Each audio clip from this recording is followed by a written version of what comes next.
Hey everyone, welcome back to the hot seat. Today we're diving into something that's affecting everyone. Whether you follow big power politics or just your daily cost of groceries, global trade wars and America's supply chain shakeup in 2025, we'll look at what's triggered the new trade tensions, how the US strategy is reshaping supply chains, who's gaining and who's losing, and what this means for global power, business, and consumers. Let's unpack this. First, what exactly kicked off the current state of tension? There are several triggers: tariffs and reciprocal measures.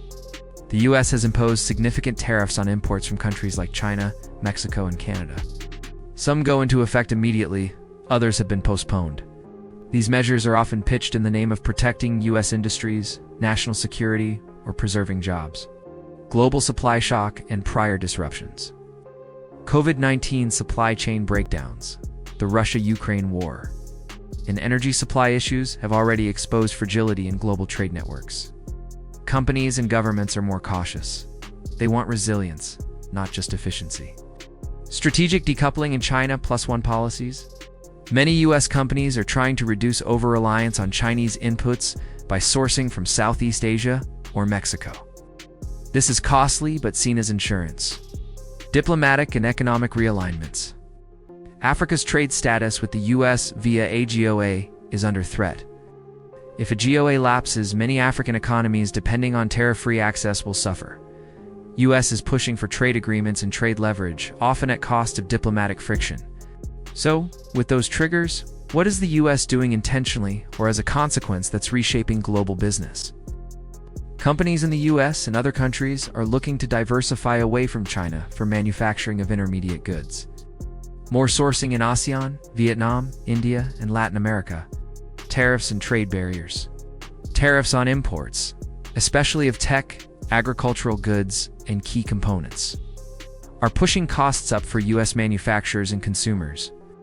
These affect input costs, reliability of supplies, etc. Supply chain resilience policies. The US government and firms are investing in redundancy. Multiple suppliers.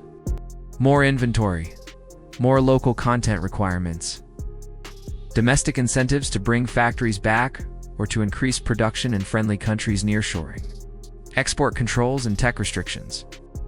To limit China's access to advanced tech, for example, semiconductors, AI chips, the US has imposed export controls.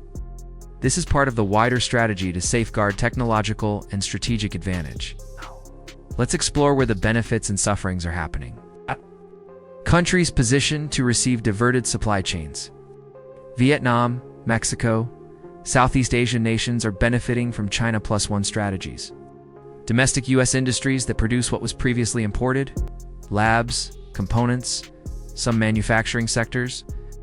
African exporters only if a GOA is renewed, but uncertainty may push them to seek alternative markets, perhaps in China or among BRICS countries. Losers. US consumers' higher costs for goods, reduced variety. Export-dependent sectors in partner countries like those in Mexico, Canada, China, who now face barriers to US market or retaliation. Small businesses that rely on complex global supply chains are hit hard by cost volatility and disruption. Beyond business, trade policy has broader strategic consequences. Shifting alliances and influence. US trade partners are reevaluating their relationships. If trade becomes unpredictable, they may align more with China or multilateral blocs. The lapse of certain US trade agreements or preferential tariffs could weaken US soft power. Fragmentation of global economy. We're seeing increasing trade blocs or regionalism, where countries group by supply chain safety, trusted partners, or geopolitical alignment. National security framing. Trade is now being viewed as part of national security. Export controls, investment screenings, and industrial policy are no longer niche, they're central. Economic risks at home, inflation from raised import costs, unemployment in sectors damaged by trade retaliation, strain on US fiscal policy and budget due to supporting domestic industries. Let's examine a few case studies to illustrate this.